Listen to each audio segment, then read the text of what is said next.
Vamos entrar um pouco mais nesse assunto do eternalismo e do niilismo. O que significa estar além dos extremos? Por que a gente fala caminho do meio? E vamos falar um pouco, né, da nosso principal inimigo aí, que é a crença materialista ou a crença fisicalista.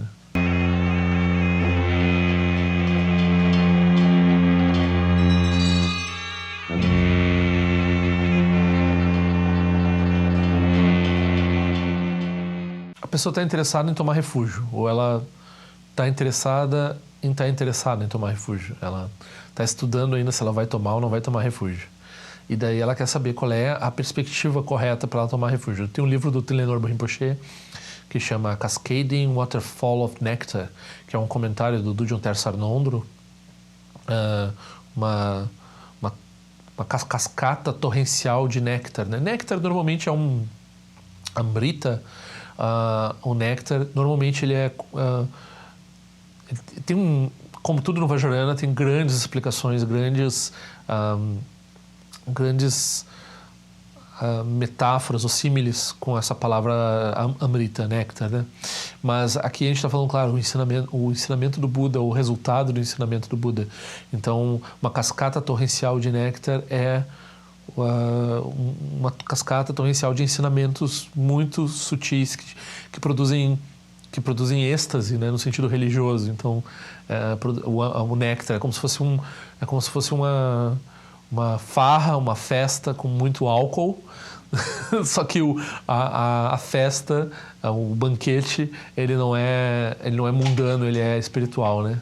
Então tem muita coisa boa para aproveitar no que está dito. É totalmente verdade, né? Pode até soar um pouco pretensioso um professor chamar o seu próprio livro de Cascading Waterfall of Nectar, mas ele está se referindo também, no sentido mais profundo, o que é essa cascata torrencial de néctar. É as instruções do Guru, né? Que é o que a gente está indo atrás quando a gente faz o Nondro.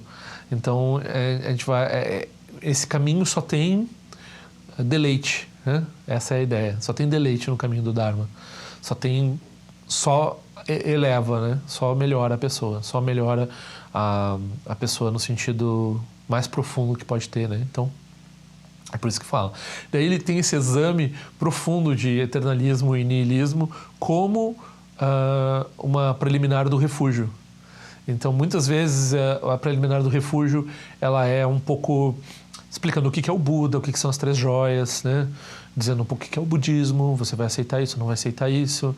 Então, é uma coisa meio geral, assim, dizendo assim, você acha legal esse cara, você começa a respeitar ele, então você quer seguir o caminho que ele ensinou, você vai lá e toma refúgio. E o Tilenor Rinpoche, ele vai desse ponto de vista muito profundo da visão, de estabelecer a visão, né, para tomar refúgio. E o que é estabelecer a visão para tomar refúgio? É abandonar as visões eternalistas e as visões nihilistas. As visões eternalistas, as visões nihilistas são dois extremos filosóficos. Então a gente usa a expressão caminho do meio, né? O caminho do meio não é uma mistura das duas visões, né? Não é uma média, não é um compromise, né? Um compromisso entre as duas. Eu abro mão disso e daquilo, o eternalismo abre mão disso e daquilo, o niilismo abre mão disso e daquilo, aqui nós vamos conversar, aí nós temos um congresso com metade do congresso é de eternalista, metade de niilista, e daí fazem leis e o país funciona, não é uma coisa de direita e esquerda, assim. Então são duas visões errôneas que estão em polos opostos. Então é para abandonar as duas, abandonar completamente as nossas tendências eternalistas, nossas tendências nihilistas. Isso falar é fácil, não é tão fácil de fazer. Então a nossa língua está imbuída de muitas qualidades eternalistas, principalmente eternalistas. E quando a gente começa a desafiar o eternalismo, a nossa tendência é cair no niilismo, porque o eternalismo nos parece tão comum. Quando a gente começa a ver os furos no eternalismo, a nossa resguarda assim, é o niilismo, né? Então, as pessoas que têm mais inclinação para a filosofia, que têm mais inclinação para pensar e para desafiar, para pensamento crítico, elas têm uma tendência um pouco maior para o niilismo. E aquelas pessoas que são mais obedecedoras de costumes e que são mais... como as coisas são, tá tudo bem, mais conservadoras, elas são eternalistas, né? De forma geral, né? Claro, não é uma comparação absoluta, né? Então, são só características psicológicas, assim. O eternalismo é a crença numa essência. Algumas vezes no budismo a gente usa de forma hábil a palavra essência. Ela tem um sentido específico que quer dizer característica que define. Então, uma coisa é definida por uma característica específica que aquela coisa tem. Aquela característica que define a coisa como ela e não como outra coisa, a gente chama de essência. E essa essência não tem problema. As coisas podem ter peculiaridades, podem ser diferentes, né? Não, o nosso problema não é com haver coisas, com haver divisões ou discriminação. O nosso problema é com a crença de que haja alguma coisa própria ou na coisa que seja independente e que exista por si só, que isso a gente chama de a antivacuidade, né? Então, quando a gente fala vacuidade, é a vacuidade dessa coisa, desse aspecto que faria de qualquer, né, objeto animado, inanimado, uma pessoa ou qualquer outro objeto que a gente aponte, dizer que lá tem ela com... Claro, se a gente examina assim muito rapidamente, a gente vê que não, que tem partículas, que a coisa é composta, que a coisa se transforma, a coisa muda no tempo, a coisa depende de conceitos. Em que sentido a coisa depende de conceitos? Muitas vezes as pessoas entram num centro de Dharma, num centro tibetano. O centro tibetano tem banquetinhas assim para botar o texto, né? Então você senta no chão e tem uma bancadinha. Essa bancadinha é como se fosse da altura de um banco baixo. Se não tem nenhum material em cima, o visitante entra e ele não tem experiência num centro de Dharma, ele acha que aquilo ali é o lugar de sentar. Então ele usa a mesa como uma cadeira. Totalmente natural para ele usar como uma cadeira aquela coisa, porque está numa altura mais ou menos ok para sentar. Assim, eu não vou sentar no chão, né? Sentar no chão, o que é isso? Isso não existe. Então, e daí eu, né, tenho que ir lá dizer, não, isso daí não é para sentar, então, porque até é um desrespeito sentar na mesa, onde tu vai botar o texto depois, né? Então, onde tu vai botar o texto é um lugar que tu respeita. Então, tu não passa por cima, tu não senta em cima, né? Claro, a pessoa não entende, tudo bem. Mas o conceito, né, o costume, ou o modo de ver o mundo, assim, transforma aquilo numa cadeira ou numa mesa. Então tem várias coisas no mundo que são que a gente claramente, facilmente vê que elas se transformam de acordo com o jeito que a gente vê elas, né, de acordo com a perspectiva. Então, as coisas não têm essência, né? Aquilo não tem uma essência de cadeira, não tem uma essência de banco, nem tem uma essência de mesa. Aquilo ali é uma estrutura de madeira que um ser vai usar como banco, outro ser vai usar como mesa e outro ser vai usar como alimento, que é o cupim. O cupim vai usar como alimento, não tem problema nenhum, né? Então, agora, parece muito simples, né? Mas, normalmente, a nossa mente, ela opera de uma forma que fixa as coisas. Então, essa fixação nas coisas, por exemplo, no próximo passo, ela pode dizer que a gente gosta da coisa, a gente não gosta da coisa. Quando a gente gosta da coisa, a gente quer a coisa. Quando a gente quer a coisa e a coisa muda, a gente fica chateado, né? A coisa deteriora. Comprou a plantinha murchou. Comprou o vaso, o gato acabou de derrubar.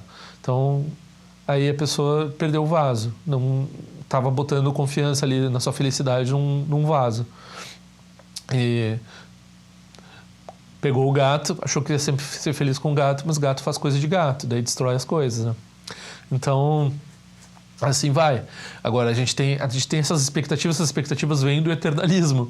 Elas lá no fundo, elas vêm de uma crença de que as coisas são permanentes, de que as coisas têm uma essência, de que elas existem lá sozinhas, independente da minha percepção, independente das outras coisas. Então, é um hábito muito arraigado, um hábito muito difícil de mudar.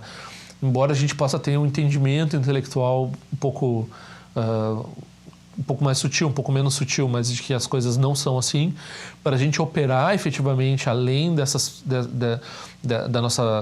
nosso hábito de ver as coisas dessa forma, isso demanda prática, por isso que se faz prática espiritual. Meditação, todos os tipos de cultivo, né? Quando a palavra fala meditação, parece que é coisa em silêncio, mas não, todos os tipos de troca de hábito que a gente faz, né? Prostração e todos os tipos de prática. Aí, o outro aspecto, né, quando a gente começa a dizer que tudo é fluido, é dizer que, bom, nada importa. Nada importa, ou as coisas, né, não têm relação causal umas com as outras, então não faz diferença se eu sou bom ou se eu sou mal, se eu ajo que nem um canalha ou que nem um cara legal, não faz diferença nenhuma, porque no fim o mundo todo é um sonho e assim por diante. Então a pessoa começa a usar certos desafios naturais que tem contra o eternalismo para justificar uma atitude derrotista, uma atitude não compassiva, uma atitude não justificada também.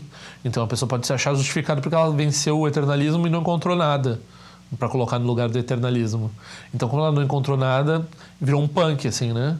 Então, é normal virar um punk quando o eternalismo não funciona. Principalmente se tu tem muito apego ao eternalismo funcionar. Quando o eternalismo se mostra insuficiente, daí a pessoa vai lá e vai para outro extremo e vira um punk. Então, ela vira um punk filosófico também, ela vira um punk nada vale, nada serve. E tem muitos na história da filosofia, tem aqueles até assim, tipo o Nietzsche. Né? O Nietzsche, ninguém vai gostar, ninguém vai aceitar chamar ele de nihilista, né? Porque ele tem que dançar, tem que comemorar as coisas e tal, né? Mas, né, o Schopenhauer, o Nietzsche, todos esses românticos alemães, no fim das contas, eles têm... o Nietzsche parece ter um que é especificamente que ele parece que tem um gozo no amargor, assim, um gozo na destruição, né? E a gente também não gosta de dizer assim, mas os nazistas se apropriaram do Nietzsche e o Hitler adorava ler Nietzsche e tal, mas isso não é culpa do Nietzsche, né? Isso é culpa da irmã dele que fez alguma coisa. Tem algum problema ali naquele pensamento alemão que já vindo lá do Hegel, depois passou para essa galera aí, isso daí...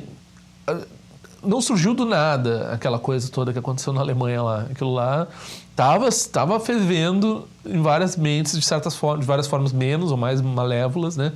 Então, e claro, e o nazismo é uma forma de eternalismo. Daí essas duas coisas, né? Essas ideologias, elas começam a se interligar. Então, hoje em dia a gente tem muitas misturas de eternalismo com niilismo.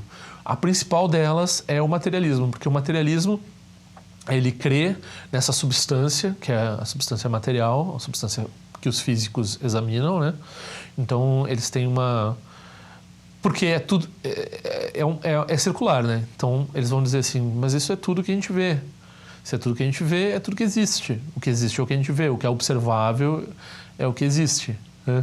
O que não é observável, bom, não sei, pode existir ou pode não existir, mas daí é irrelevante, porque eu estou observando isso e aquilo, é isso que importa.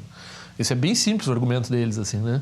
Agora, isso determina o que é essa substância, isso determina se há outra substância ou não há outra substância, isso determina a natureza dessa substância que vem mudando ao longo da história do entendimento da ciência. Então, ou seja, o entendimento da matéria muda ao longo do tempo.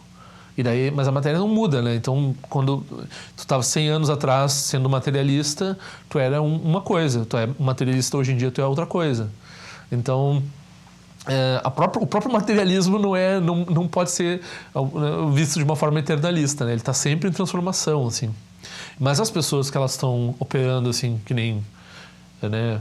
Eu sou uma pessoa que eu não acredito em qualquer coisa, então eu aceito que tenha evidência, né?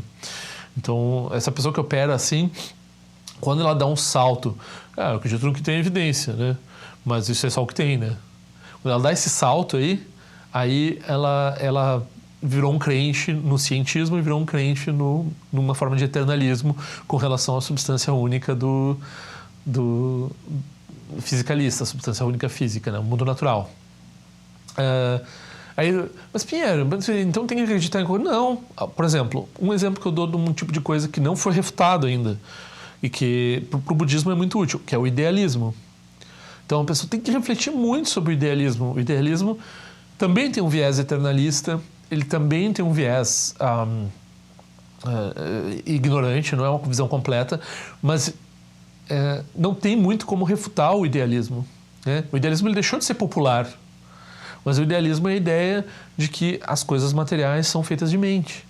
Então a gente pode ter várias formas de teísmo que são idealistas. Então a gente tem panteísmo, planeteísmo, a gente tem várias formas de tratar as coisas, por tudo é Deus, né? Esse pessoal dos Vedas gosta disso. Tem muita gente que gosta dessa pessoal hippie, nova era, adora esse tipo de coisa. Então a substância não é o que os físicos definem. A substância ela é parecida com a nossa consciência. E daí a gente tem um caso particular que é isso que os físicos observam. Então, é um jeito de pensar as coisas, não é refutável. não foi refutado ainda. Vamos dizer que o passo de dizer que não é refutável, eu estou adicionando aqui, mas eu não vou demonstrar, não vou dizer por que não é refutável. Não é refutável porque é metafísica. Metafísica não importa para ninguém, não funciona, não dá certo, não resolve nada. Então, mas por que ela é útil para nós e para nós como budista? Porque nós temos uma tendência eternalista muito forte. E o eternalismo pode ter uma tendência eternalista materialista, né? Então, a gente pode transformar esse materialismo num idealismo. Com essa flexibilidade entre o materialismo e o idealismo, né? A gente pode ver que não é bem assim. E daí atinge uma posição mais cética, que não é nem materialista nem idealista, que não se compromete metafisicamente, que não depende de uma visão metafísica para operar. A gente fica meio que livre dessas discussões sobre dentes nos corvos, assim, quando a gente abandona esse tipo de visão, né? E o materialismo ele é muito danoso psicologicamente. Então, a pessoa pensando o mundo de forma materialista, ela tem vários problemas próprios, embora seja uma coisa eternalista de ter uma matéria que realmente existe. No fim, essa matéria é amorfa e essa matéria ela opera deterministicamente ou pseudodeterministicamente. Até isso é um problema na ciência, na verdade, né? Então, por exemplo, num nível quântico, ela não é determinista. Ou ela é determinista de um jeito não local, o que não faz muito sentido para nosso mundo macroscópico, assim, ou pelo menos macroscópico no tamanho do ser humano, assim. E, né, por outro lado, é determinado. Então, se pegar uma física clássica, uma física como a gente está usando, assim, é determinado, né? Então, eles estão sempre... Eles têm essa substância ela não está definida. Mas o cientismo, né, a forma religiosa ou metafísica de ciência, ela vai dizer, não, a matéria é uma coisa, é o que existe, então é determinado, nós determinamos o que ela é. Tanto que ela muda com o tempo, né? Então antes se achava que era de um jeito, depois, agora a gente vai ter que revisar esse negócio de espaço. Chegou numa conclusão, agora a gente está com um problema com um tal de matéria escura. Então, se tiver essa matéria escura em algum lugar, ou talvez não seja matéria escura, seja supercorda. Ou se tiver supercorda, daí daqui a pouco eles descobrem uma coisa, daí tem que mudar várias estruturas assim que eles tinham como certas antes, e assim vai, né? Então, tudo bem com isso, ótimo, pode seguir fazendo isso daí. Às vezes redunda em tecnologia, às vezes redunda em conhecimento, né, sobre, pelo menos, mais ceticismo, né? Abre mais problemas, problematiza mais, é interessante também. Então isso é ciência, né? Mas a pessoa, daí o passo seguinte, daí a pessoa diz, então, mas o que é o sentido disso tudo? Daí não tem sentido, não tem cosmologia, que há coisas que mal feito, mas o teísmo fazia, né? Então o teísmo provia sentido, que era responder essa figura paterna e cósmica, ou preencher o plano divino dele, ou alguma coisa desse tipo. E quando a gente está falando do mundo natural, o mundo natural é totalmente impessoal, totalmente sem finalidade, né? Não pode ter finalidade. Aí a pessoa pode combinar isso com o teísmo, dizer, não, tem um teísmo ali, no fim, tem um Deus que fez esse relógio aí todo, e esse Deus eu respondo ele, daí segue no eternalismo teísta, né? Ou a pessoa vira nihilista, ela diz, não tem nada, é só isso aí mesmo que tem, e eu sou um saco de ossos e de carne, tomo remédio, e era isso aí. Daqui a pouco eu morro e as minhas ações no mundo não têm consequência nenhuma, então também posso sair por aí matando e roubando, e não vai fazer diferença nenhuma no fim total das coisas, né? Porque no final tudo acaba com 0 Kelvin mesmo. Eu não gostava de ir para a escola porque o Sol ia destruir tudo mesmo, né? Daqui a 5 bilhões de anos o Sol vai destruir a Terra, então para quê, né? Para que fazer qualquer esforço, né? Então eu era nihilista assim quando tinha 6, 8, 10 anos de idade. E isso, no Dharma, a gente abandona essas duas formas com o problema básico que a gente tem nesse momento. Qual é o problema básico que a gente tem? A gente tem que fazer da gente alguma coisa trabalhável né? Trabalhável no sentido de ser flexível e daí de reconhecer, de ser que nem o Buda, né? Então a gente vê o exemplo assim, do professor, vê o exemplo do Buda, vê o exemplo dos professores budistas e diz, esse cara escapou dessas armadilhas. Como é que ele fez para escapar dessas armadilhas do eternalismo, do niilismo? Ele pensou, depois ele meditou, depois ele mudou hábitos. Então ele foi indo, e daí ele chegou nesse estado de parece que é uma pessoa bem sucedida, assim, mentalmente falando, quando não também de outras formas, né? Então a gente muda um pouco assim, o que é sucesso? O sucesso né, é o Jeff Bezos, é sucesso. O budismo vai dizer, não, o Jeff Bezos não é sucesso. O Jeff Bezos está num samsara bem chinfrim, na verdade, né?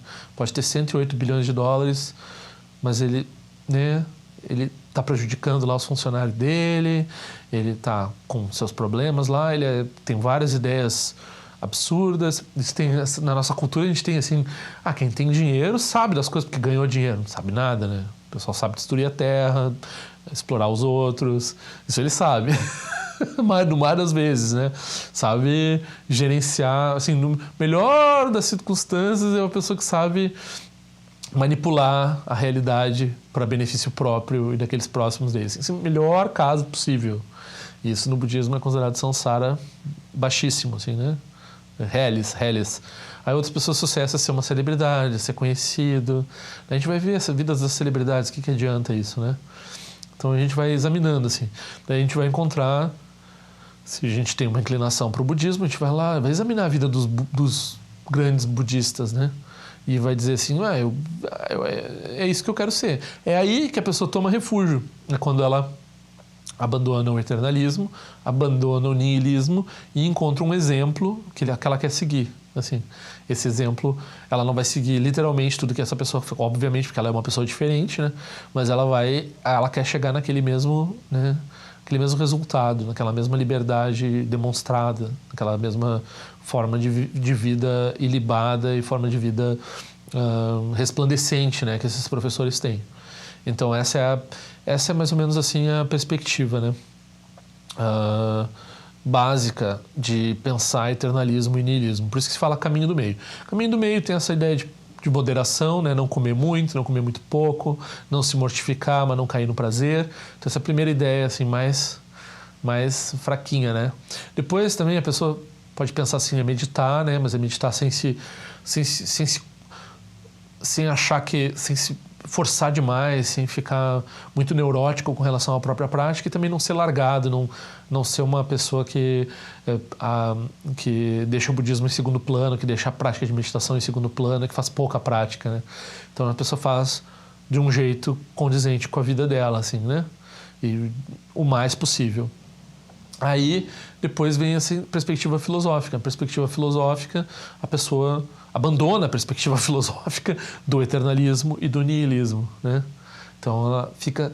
Aí pode dizer, então ela ganha uma terceira posição. A gente vai dizer assim, não, a pessoa abandona a filosofia. Ela abandona a filosofia em detrimento da prática, né? Então o estabelecimento da visão usa o intelecto para mostrar o limite do intelecto, e não é que a pessoa abandona o intelecto, para de pensar e fica com uma mente em branco, mas ela para de usar o intelecto para buscar demonstrações finais sobre as coisas. Então ela começa a ser flexível e operar de acordo com de uma forma mais trabalhável com as outras pessoas e com o ambiente, consigo mesma e assim por diante. Então ela não fica mais tentando encontrar uma âncora intelectual, né? Fixar uma âncora intelectual. Isso é um ponto importante do refúgio. Então, o refúgio não é encontrar um resultado na forma de uma tese que a pessoa aceita, né? Então, o budismo faz sentido, eu aceitei o que o budismo diz. O budismo, ele começa a examinar, isso não vai dar certo, isso não vai dar certo, isso não vai dar certo, isso não vai dar certo, isso não vai dar certo.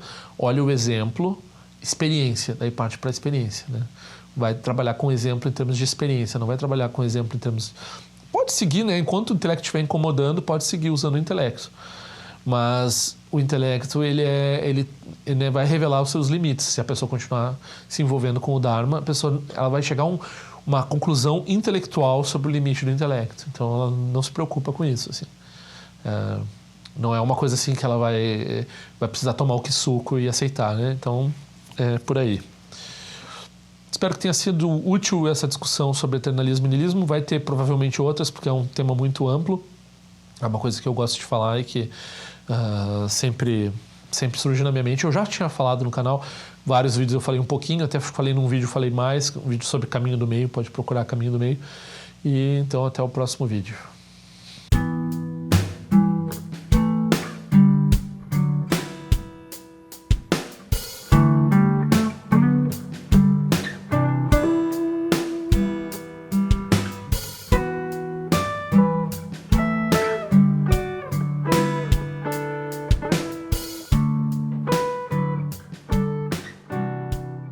Então, assine meu canal. Se quiser, clica naquela sinetinha que faz a notificação chegar. Por favor, assine meu boletim informativo por e-mail. E nós nos vemos na prática do Dharma.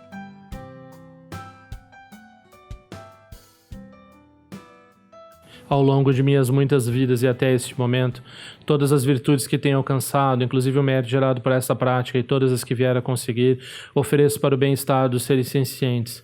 Possam a doença, a guerra, a fome e o sofrimento diminuir para todos os seres, enquanto sua sabedoria e compaixão aumentam nesta e em vidas futuras.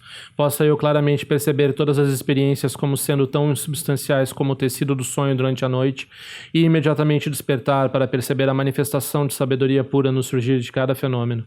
Possa eu rapidamente alcançar a iluminação para trabalhar sem cessar pela liberação de todos os seres.